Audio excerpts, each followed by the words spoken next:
I dedicated my life to our family business, but when my father retired, he handed everything to my unqualified sister instead. I'm 35 male, and for over a decade, my entire life revolved around the family business, the kind of business you're expected to grow up into. I sacrificed a lot, late nights, weekends, relationships, just to keep the gears turning, to make sure what my father had built didn't fall apart. In my head, it was all worth it. I was the son, the heir, the one who was supposed to take the reins when my father eventually retired. At least, that's what I thought. My father always talked about legacy, about how important it was to keep the family name strong in the industry. I bought into it. All those years, I never asked for more than what I earned. I worked for every cent, every bit of respect, and the idea that one day the company would be mine kept me going. But that day never came. It was last summer when my father officially stepped down. I remember walking into the office, expecting some kind of announcement, a transfer of control maybe. Instead, my sister, S, sat in his chair, all smiles, leaning back like she belonged there. I couldn't believe it. She hadn't worked a day in her life. Hell, she barely showed up to family dinners. She'd always been more interested in the superficial, spending money, living off the family's success without putting in the effort. But there she was, in the big office, holding the keys to the entire company. The new CEO. I looked at my father, waiting for some kind of explanation, but he just shrugged and said, S has a vision for where the company can go. I think she's better suited to lead. I felt like I'd been punched in the gut. Better suited? How could he say that with a straight face? It didn't make any sense. She didn't know the business. She didn't know anything. I tried to stay calm. I asked him, quietly at first, why? Why her? He looked at me, eyes blank, and said, it's a new era. The company needs fresh ideas, new blood. I'll never forget the way S smirked, as if she had won some silent game I didn't know we were playing. Fresh ideas? I repeated, struggling to keep my voice steady. She doesn't even know how the company runs. She cut in before my father could answer. You've been keeping things afloat? Sure, but we need to grow. I've got connections, plans. You've done your part, but now it's time to think bigger. The entitlement in her voice was unreal. She was talking like I was some placeholder, like the years I'd poured into this company meant nothing. I lost it. All those years I worked, all the sacrifices I made. For what? To hand everything over to her because she's thinking bigger? What about the fact that I actually know how this company works? My father didn't budge. His decision was made. I could see it in his eyes, the same eyes that once told me I was the future. Now I was just in the way. For weeks, I stayed on. I thought I could ride it out, keep doing what I always did, maybe find a way to fix things. But S made it impossible. She started pulling rank, undermining every decision I made. She'd show up late, make changes without consulting anyone, and then when things went wrong, she'd blame me. Every single time.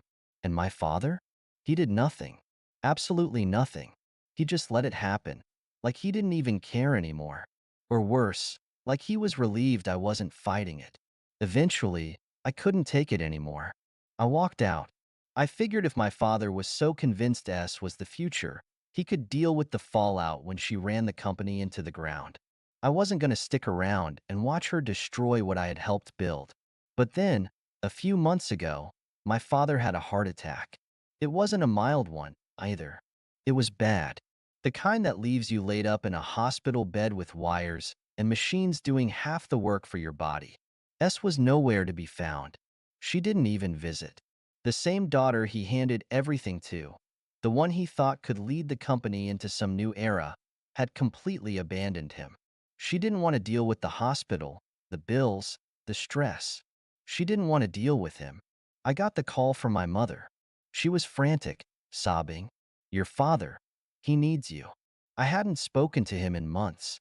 After everything, I tried to distance myself, to build my own life away from the wreckage of what should have been mine. But hearing my mother's voice, hearing the desperation, I felt something stir inside me. Anger? Guilt? I don't know. Maybe both.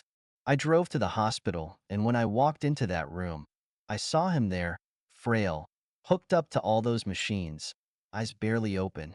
It was like seeing a ghost. The man who once seemed larger than life, the man who made all the decisions, now couldn't even stand on his own. He looked at me, eyes watery, and whispered, "Where's S?" I clenched my fists. Of course, she was the first person he asked about. Of course, even now, he was wondering where his precious daughter was. "She's not coming," I said, trying to keep my voice steady. "She hasn't been around, and I don't think she plans to." He stared at me, confused, like he couldn't process it. I could see the pain in his eyes. Whether it was physical pain or the realization that S didn't care, I couldn't tell. Maybe both. "I gave her everything," he muttered, almost to himself. I wanted to scream. I wanted to remind him that he didn't just give her everything. He took everything from me to give to her. But looking at him, lying there, weak and broken, I couldn't do it. Not like this. "I know," I said, my voice tight. "I know you did." The days that followed were a blur of hospital visits and tense conversations. My mother was barely holding it together, and S remained MIA. The company, unsurprisingly, was in chaos. The company, unsurprisingly, was in chaos. Turns out S's big ideas weren't so great after all. Profits were down, employees were quitting, and contracts were falling through.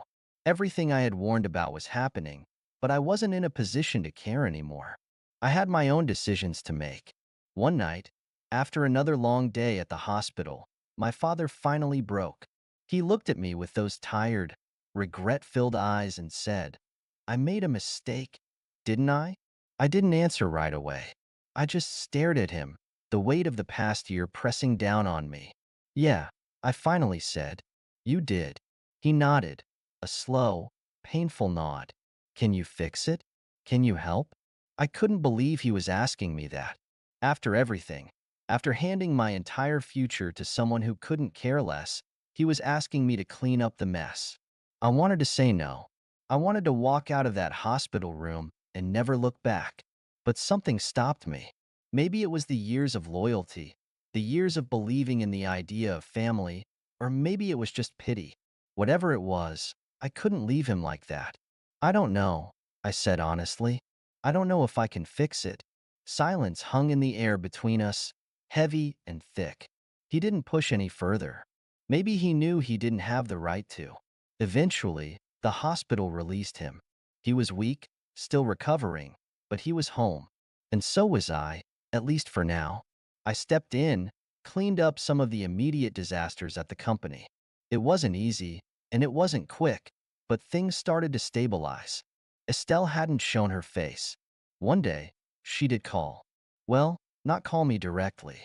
She called our mother, probably expecting the usual guilt-free handout. But this time, our mother didn't cave. I don't know exactly what was said, but I do know that S didn't get what she wanted.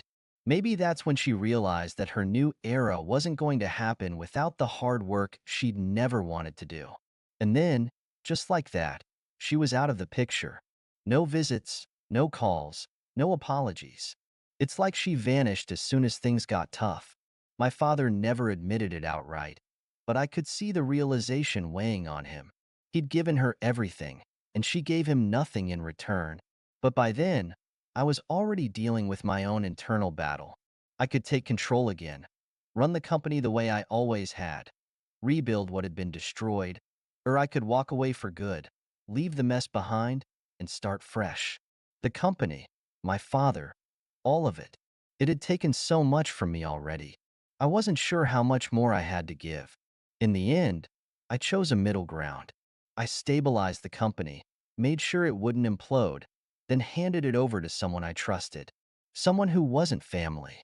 Someone who had earned their place. And then I walked away, for good this time. As for my father, well, he's still here, recovering slowly. I visit. I help when I can, but our relationship will never be the same. How could it be? Trust was broken, maybe beyond repair.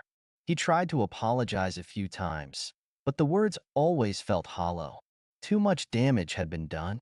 We keep things civil, but that's all it is. Civility. I'll never be able to forget what he did. How easily he gave everything away to someone who didn't deserve it. How he overlooked me until it was too late. She never came back.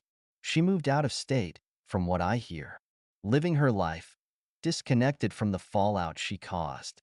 I doubt she thinks much about us, about the mess she left behind. Typical, really. And honestly, that's fine with me. The less I have to deal with her, the better. It's strange, but I've found a kind of peace in walking away.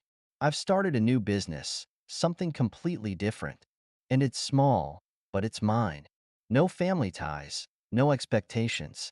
Just me building something from the ground up again. This time, though, I'm doing it for myself.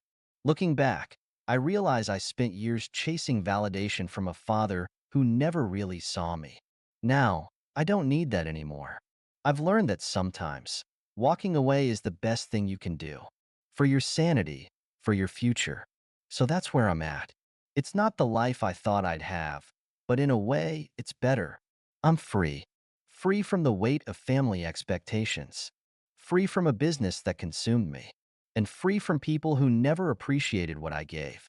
And to anyone reading this, remember, sometimes the best thing you can do is let go, even when it hurts. Thank you so much for listening to my story. If you have any thoughts, I'd love to hear them. So please leave a comment. Don't forget to like and subscribe if you want more stories like this one.